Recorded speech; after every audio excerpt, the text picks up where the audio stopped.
So hi everyone, welcome back to another new video. So जसा आपल्या सीटचा result रात्री 12 वाजता डिक्लेअर झाला तेव्हापासून मला भरपूर मुलांचे कॉमेंट्स, कॉल्स आणि व्हॉट्सअपवर डीएम्स यायला सुरुवात झाली. त्याच्यामध्ये मेजॉरिटी ऑफ मुलांचे प्रश्न होते की दादा मला सीडच्या आन्सर की मध्ये 200 पैकी चांगले मार्क मिळून सुद्धा मला खूप कमी पर्सेंटेज मिळालेत. माझा रिझल्ट हा अनएक्सपेक्टेड लागले.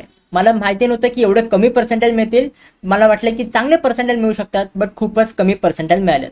म्हणजे काही मुलं अशी आहेत ज्यांना 120च्या आसपास मार्क मिळालेत, बट त्यांना पर्सेंटाईल हे 40च्या आसपास मिळालेत. हे मुलांच्या कॉमेंटच्या अकॉर्डिंग सांगतोय. काही मुलांना 50, 60, 70 त्यांना 200 पैकी मार्क मिळाले होते. आन्सर की मध्ये 50, 60, 70 ह्या रेंजमध्ये मार्क होते, बट स्टील त्यांना पर्सेंटाईल हे बिलो 20 मिळाले. काही मुलांना 50 म्हणजे 40 to 50 मार्कांच्या रेंजमध्ये आन्सर की मध्ये मिळाले होते. म्हणजे 40 to 50 मार्क त्यांनी 200 पैकी स्कोर केले होते, बट स्टील त्यांना बिलो 10 पर्सेंटाईल मिळालेत. काही मुलांना 5 किंवा 1 पर्सेंटाईल सुद्धा मिळाले. आता त्या मुलांचा एक पहिला क्वेश्चन आहे की दादा एवढे चांगले मार्क स्कोर करून सुद्धा एवढं कमी पर्सेंटाईल मिळणं हे पॉसिबल आहे का, हे शक्य आहे का? तर बघा, ह्याच्यामध्ये मी माझं ओपिनियन सांगतोय. तुमचं ओपिनियन हे वेगळं असू शकतं, बाकीच्यांचं ओपिनियन हे वेगळं असू शकतं. मी माझ्या ओपिनियनच्या अकॉर्डिंग सांगतोय की मला काय वाटतं की ह्याच्यामध्ये पॉसिबिलिटीज आहेत की नाही. आता तुमचा रिझल्ट डिक्लेअर व्हायच्या आधी पण मी तुम्हाला हे सांगितलं होतं की जर तुम्हाला तुमच्या सीडच्या आन्सर की मध्ये बिलो 70 किंवा बिलो 60 मार्क मिळाले असतील तर त्या रेंजमध्ये तुमचे पर्सेंटाईल हे खूप फ्लक्च्युएट होतात. आता हे मी तुम्हाला का सांगितलं होतं, कारण की 200 पैकी बिलो 70, बिलो 60 मार्क मिळणाऱ्यांची मुलांची संख्या ही खूप जास्त असते. म्हणजे लाखो मुलं असतात ज्यांना बिलो 60 मार्क मिळत असतात, ह्या रेंजमध्ये मार्क मिळत असतात. तर त्यामुळे ह्या रेंजमधले जेवढ्या पण मुलांना मार्क मिळतात त्यांचे पर्सेंटाईल हे भरपूर फ्लक्च्युएट होतात. आता तुम्हाला प्रश्न पडला असेल की दादा ठीक आहे, पर्सेंटाईल फ्लक्च्युएट होतात, ओके, बट एवढं कमी पर्सेंटाईल मिळणं पॉसिबल आहे का? तर हो, हे थोडंफार पॉसिबल आहे. आता मुलांना काय वाटतं की दादा माझी एक्झामची शिफ्ट खूप डिफिकल्ट होती, मला कमी मार्क्सवर पण जास्त पर्सेंटाईल मिळणं हे अपेक्षित होतं, बट त्याचं उलटच झालं, मला अजून कमी पर्सेंटाईल मिळाले. तर हे असं का झालं? तर बघा, ज्या पण मुलांना पेपर डिफिकल्ट जातो, ज्या पण मुलांना त्यांची शिफ्ट ही खूप हार्ड जाते, त्या प्रत्येक मुलांना असंच वाटतं की आपल्याला जर पेपर डिफिकल्ट गेला असेल, आपली शिफ्ट जर हार्ड असेल, आपल्याला वाटतंय की आपली शिफ्ट हार्ड आहे, तर बाकीच्या मुलांना पण ती शिफ्ट हार्डच गेली असणार. बट तसं तर नाही होत. एका शिफ्टमध्ये भरपूर हजारो मुलं असतात. आता प्रत्येक मुलाचं ओपिनियन हे वेगळं असतं, प्रत्येक मुलाचे रिव्ह्यूज वेगळे असतात. काही मुलांना शिफ्ट डिफिकल्ट वाटते, काही मुलांना मॉडरेट वाटते, काही मुलांना इझी वाटते. हे प्रत्येक मुलावर डिपेंड आहे. त्यासोबत हे तुमच्या स्टडीवर पण डिपेंड आहे की तुम्ही किती अभ्यास करून गेला होतात. जर जास्त मुलांनी चांगला अभ्यास केला असेल तर त्या मुलांना ऑब्व्हियसली ती शिफ्ट मॉडरेट किंवा इझी लेवलची वाटणार. जर तुम्ही जास्त अभ्यास केलाच नसेल तर त्या केसमध्ये तुम्हाला हेच वाटणार की आपली शिफ्ट डिफिकल्ट होती, म्हणजे बाकीच्या मुलांना पण हे डिफिकल्टच गेलं असणार. बट तसं नाही होत. आता जर तुम्हाला तुमच्या शिफ्टमध्ये फॉर एक्झाम्पल जर तुम्हाला 50 मार्क मिळाले असतील, आता जर तुम्हाला 50 मार्क मिळालेत बट तुमच्या शिफ्टमधल्या मुलांनी तुमच्यापेक्षा जास्त मार्क स्कोर केले असतील, मेजॉरिटी ऑफ मुलांनी 50 अबव मार्क्स स्कोर केले असतील, तर ऑब्व्हियसची गोष्ट आहे तुमचे पर्सेंटाईल हे खाली घसरणार. कारण की तुमचे पर्सेंटाईल हे तुमच्या पूर्ण नॉर्मलायझेशन मेथडवर डिपेंड आहे. तुमच्यापेक्षा किती जास्त मुलांनी मार्क स्कोर केले, तुमच्या शिफ्टचा टॉपर कोण आहे, हे सगळे फॅक्टर तुमच्या पर्सेंटाईलसाठी मॅटर करत असतात. आणि जसं मी तुम्हाला आधी पण सांगितलंय की ह्या रेंजमध्ये म्हणजे मोस्टली बिलो 60च्या रेंजमध्ये, बिलो 60 जेवढे पण मुलांना मार्क मिळाले 200 पैकी, मी तुम्हाला बोलतोय की जर तुम्हाला 200 पैकी बिलो 60 मार्क मिळाले असतील तर तुमचे पर्सेंटाईल खूप व्हॅरी होत असतात. कारण की ह्या रेंजमध्ये लाखो मुलं असतात. आता एवढ्या मुलांबद्दल तुमच्यापेक्षा किती मुलांनी जास्त मार्क स्कोर केलेत ह्याचा आपल्याकडे ऑफिशियल डाटा नाहीये. कारण की आपल्याला सीड सेल तो डाटा प्रोव्हाइड नाही करत की किती तुमच्या शिफ्टमध्ये किती मुलं होती, तुमच्या शिफ्टमध्ये किती मुलांनी तुमच्यापेक्षा जास्त मार्क स्कोर केलेत, हे डाटा आपल्याला सीड सेल प्रोव्हाइड नाही करत. तर त्याच्यामुळे हे आपल्याला क्लिअरली समजत नाही की आपल्यापेक्षा किती मुलांनी जास्त मार्क स्कोर केलेत, आपल्या रिझल्टमध्ये प्रॉब्लेम आहे की नाही, हे आपल्याला क्लिअरली समजत नाही. सो त्यामुळे आता नक्की तुम्हाला किती मार्क मिळाले आणि किती पर्सेंटाईल मिळाले, तुमची एक्झामची डेट काय होती, तुमची शिफ्ट काय होती, तर हे मला पूर्ण डिटेल कॉमेंटमध्ये नक्की सांगा. आणि जेवढी पण मुले ही व्हिडिओ बघतात सगळ्यांनी तुम्ही कॉमेंट करा. बट मोस्टली काय होतं की ह्या रेंजमध्ये पर्सेंटाईल व्हॅरी होतात, जास्त मुलं असतात, तर त्यामुळे ऑब्व्हियसची गोष्ट आहे एवढ्या मार्कांवर कमी पर्सेंटाईल हे मिळायचे चान्सेस असतात.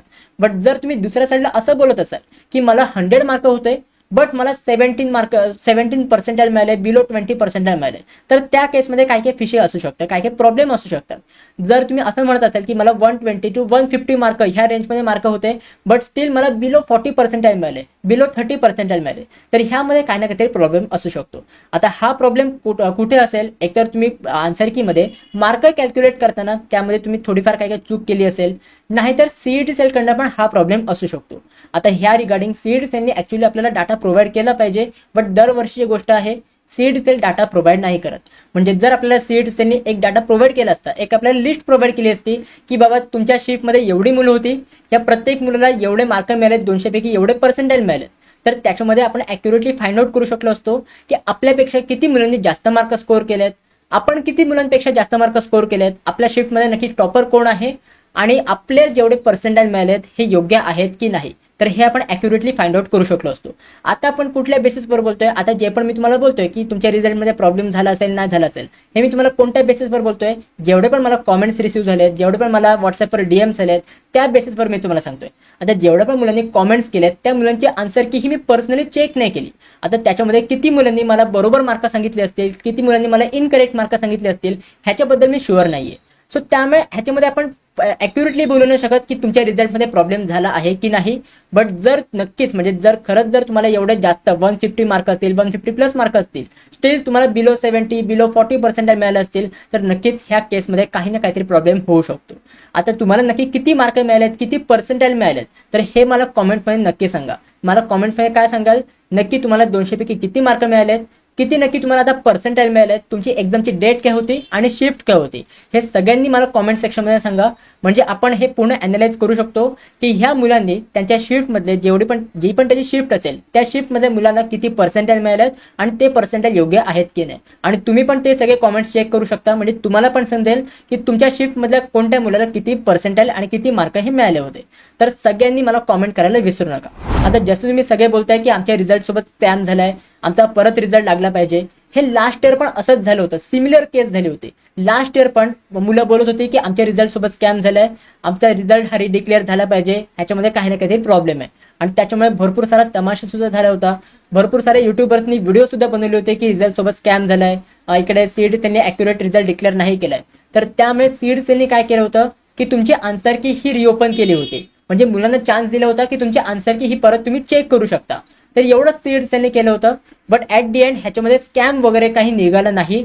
जे पण मुलांना मार्क, जे पण मुलांना पर्सेंटाइल मिळाले होते ते त्या मुलांना ऍक्सेप्ट करावेच लागले.